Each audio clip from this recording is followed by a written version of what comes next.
अस्सलामु अलैकुम वरहमतुल्लाहि वबरकातुहू।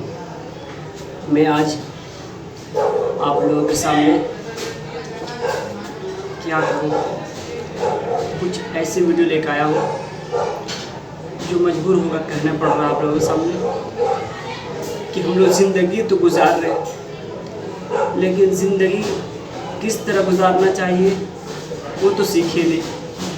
हमारे नबी सल्लल्लाहु अलैहि वसल्लम, सहाबाए किराम सब आए और हम लोग को तरीक़े सिखा कर चले गए, अपनी कुर्बानी पेश करके चले गए, अपनी ज़िंदगी के तरीके पर किस तरह गुजारना है बता के चले गए। और आप सल्लल्लाहु अलैहि वसल्लम आखिर टाइम में कह गए कि क्या हमने अपना हक़ अदा कर लिया, क्या हमने आपको सब हक़ अदा कर लिया, बताओ। तो पूरे मजमे वाले जो बैठे हुए तो एक लब्बैक एक आवाज़ होकर कहा, जी आपने अपना हक़ अदा कर लिया। तो आप सल्लल्लाहु अलैहि वसल्लम अपना हक़ अदा कर लिया। अब आप सल्लल्लाहु अलैहि वसल्लम के बाद कोई नबी आने वाला नहीं है, ये आप लोगों को जानकारी है, पता है। लेकिन आजकल वाले कोई नबी हम लोग के साथ जो कुछ करना तो हम लोग करना है। और ये न्यूज़ वाले एक है, पता ना कहाँ से न्यूज़ वाले आए, इतना साल कब से कुरान शरीफ कब से है, कोई भी आवाज़ नहीं उठाया। ये न्यूज़ वाले हैं जो कुरान शरीफ जो वसीम रिजवी के नाम से जो पहले 1-2 महीने पहले आवाज़ उठाई थी, कोर्ट तक पहुंचा, कहाँ तक पहुंचा। तो हम लोग तो न्यूज़ देखते ही नहीं, और न्यूज़ देखते तो ऐसे देखते हैं, और क्या क्या देखते तो हम लोग खुद जानते। कोई गेम खेल रहे, तो कोई मौज मस्ती में है, तो कोई कौन क्या क्या देखते हैं, वीडियो लगवाते हैं। लेकिन हम लोग कभी भी एक मुसलमान होने के नाते ये नहीं सोचे कि आखिर हम लोग पर ऐसा क्यों। हम लोग खा रहे, कमा रहे, सो रहे, उठ रहे, सब कुछ कर रहे, लेकिन 1 घंटा भी 1 मिनट भी अपने ईमान के बारे में, अपने मज़हब के बारे में नहीं सोचा। मैं यही बात सोचकर हर तड़प उठता है मेरे दिल कि क्यों ना मैं अपने भाइयों को भी सुनाऊं, जो मेरे दिल में है, मैं अपने भाइयों को सुनाऊं कि ये क्या कह रहे हैं। कुरान शरीफ के बारे में 8 दिन से लगातार बहस कर रहे हैं, और जो स्टूडियो जो बैठे हुए भी हैं, जो घर में बैठे हुए हैं, जो कुरान शरीफ के बारे में मुसलमानों की तरफ से भी है, वो ऐसे हैं जो जवाब भी दे रहे तो ऐसे जिसको जवाब देने तक भी नहीं आ रहा। अब क्या कर सकते हैं हम लोग, सब हम लोग की गलती है, मुसलमानों की गलती है। जो कुरान शरीफ पर उंगली उठा दे, इतनी हिम्मत कहाँ है किसी में जो कुरान शरीफ पर उंगली उठा दे। देख लो,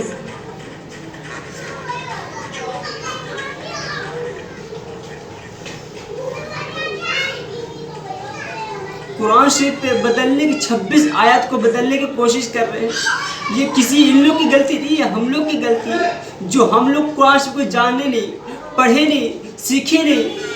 डॉक्टर इंजीनियर तो बन जाएंगे, ये अच्छी बात है, मैं मना नहीं करूँगा डॉक्टर नहीं बने, इंजीनियर नहीं बने, या फिर मास्टर नहीं बने, बनो, अच्छी बात है, लेकिन कम से कम कुरान की जानकारी ज़रूरी है। आज ये जो उठा रहे, इसके कोई बोलने वाला नहीं है बोलने वाला, लेकिन वही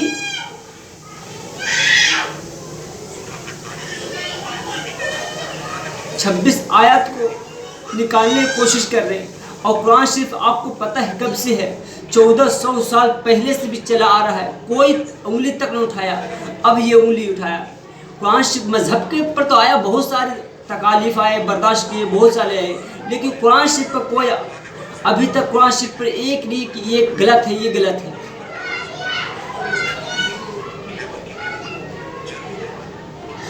ये सब जितनी भी गलती सब हमारी गलती है, हमारी गलती की नतीजा है ये देखो।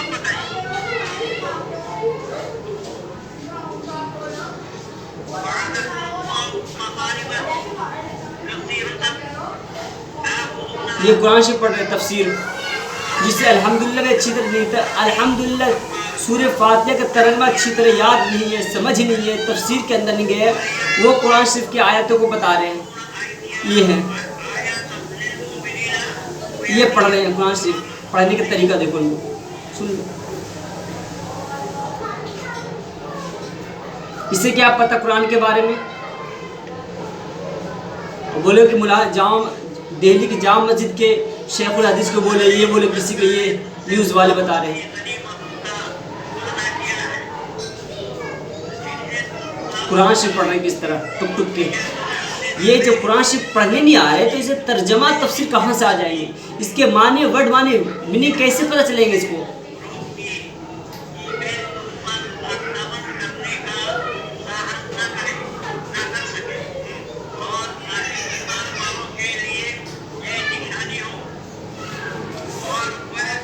कुरान शरीफ के बारे में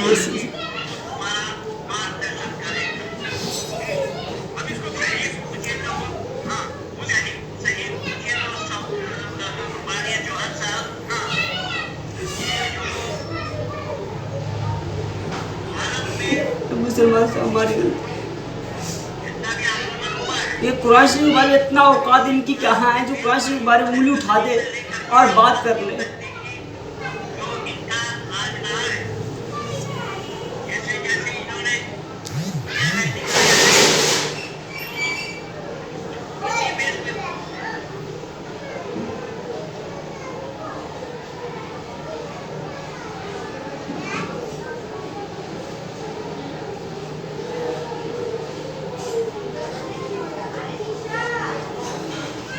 ये कुरान शरीफ के बारे में बता रहे हैं, जो मुंह में आ रहे हैं वो बता रहे हैं।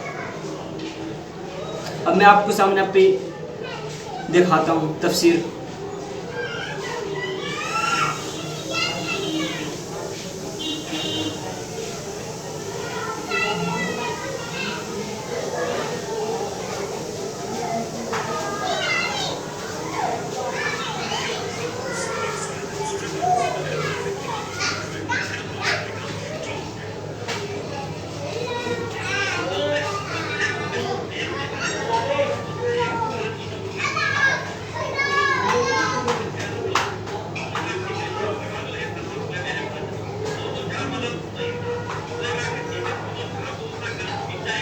ये बसमीरी जुई जो कुरान शरीफ जो मुद्दा उठाया था यही उठाया था, और इनको कुरान शरीफ पढ़ना तक अच्छी तरह नहीं आता है। ये तर्जमा क्या करेंगे, मीनिंग क्या करेंगे कुरान शरीफ के, इसे क्या पता कि कुरान के बारे में उंगली कैसे उठा सकता है। ये इनकी कमज़ोरी नहीं है, इनकी गलती नहीं है, गलती हम लोगों की गलती है जो कुरान शरीफ को समझा नहीं, जो पढ़ा नहीं। इनकी क्या औकात है जो कुरान शरीफ को उंगली उठा दे। चलिए मैं आपको इससे क्या बहस करूं, ये तो बेवकूफ़ी है कि इनसे बहस करूं। मैं आपको जिस कुरान के बारे में, ये तफसीर कुरान है,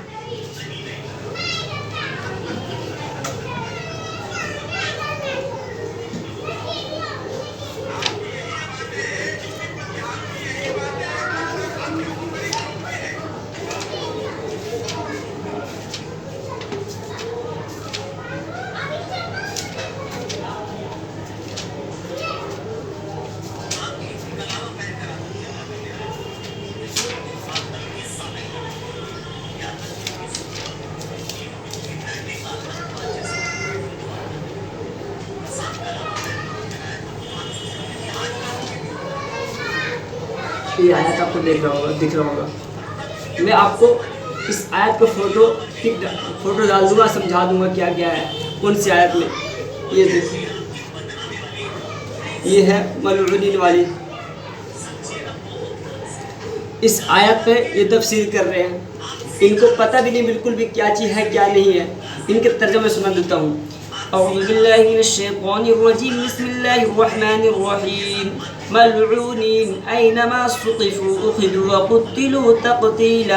इस आयत में बहस कर रहे हैं कि कुरान शरीफ ये बता रहे हैं कि मुसलमान से जो गैर मुस्लिम हो जाए उससे मार दो, काट दो, वो बता रहे हैं।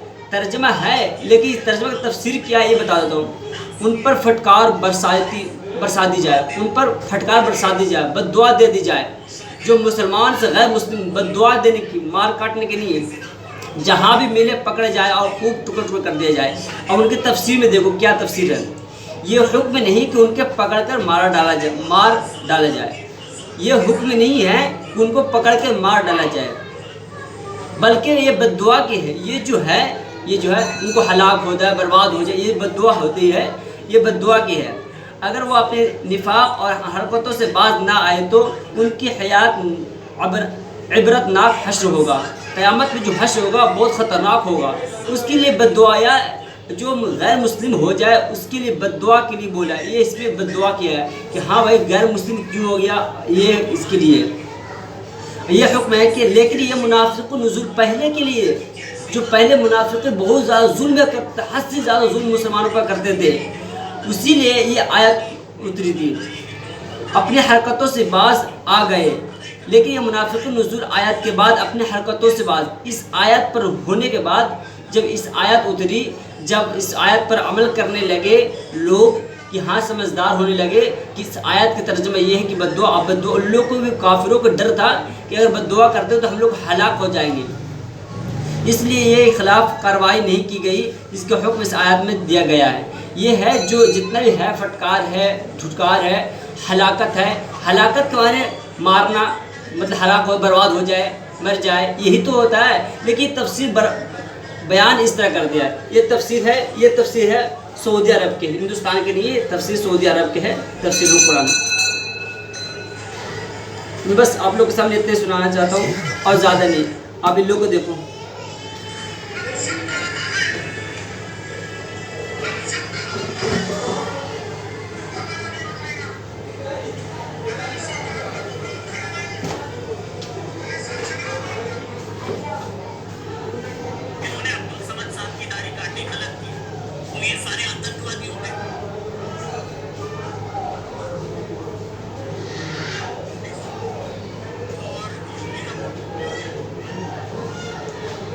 थोड़ा सा और दिखा दो, बस मैं बंद कर देता हूँ।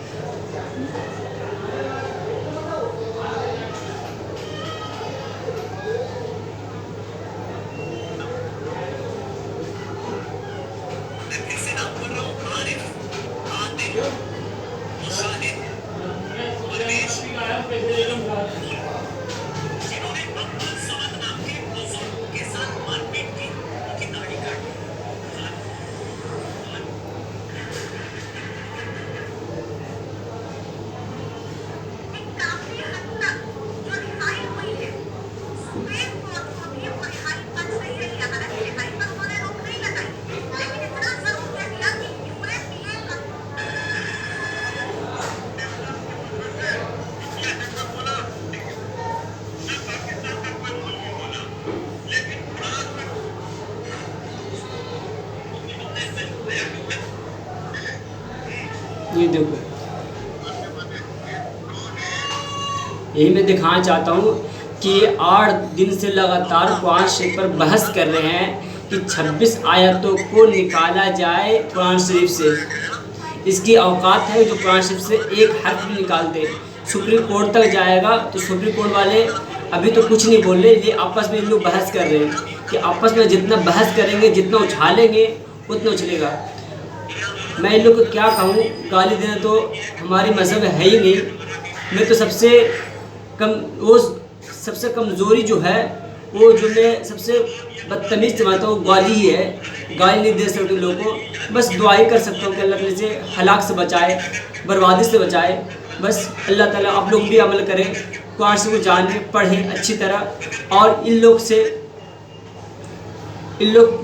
के लिए क्या, बस इन लोग की दुआ ही करो कि अल्लाह ताला इन लोग को हलाकत से बचाए। वो दिन दूर नहीं जो क़यामत करीब ही है। बस आप लोग अमल करते रहो, 24 घंटे में 2.5 घंटा, 2 घंटा, 1 घंटा, आधा घंटा कम से कम अल्लाह की राह में, अल्लाह की इबादत करके अल्लाह से दुआ मांगो। अल्लाह ताला, या अल्लाह हम लोग अपने गुनाह किए, या अल्लाह हम लोग अपने अमल आपके हुक्म पर नहीं चले, इसी ही बर्बादी है। बस दुआ करते रहो सबके लिए, पूरे आलम के लिए। ये इसकी हिम्मत कहाँ जो कुरान शरीफ पे उंगली उठा दे, ये हम लोग की गलती, हम लोग की कमज़ोरी है। बस आप लोग भी दुआ करते रहो पूरे आलम के लिए कि पूरे हिंदुस्तान आलम के लिए कि सुकून आफियत वाली ज़िंदगी बख्शे और पूरे आलम को सब्र जमील अता फरमाए। और अल्लाह तबारक व तआला जहाँ पूरी दुनिया में जहाँ मुसलमान भाई को तकलीफ़ पहुँचाया जा रहा है, उसे नुसरत मदद फरमाए। व आखिर दअवाना अल्हम्दुलिल्लाहि रब्बिल आलमीन। अस्सलामु अलैकुम।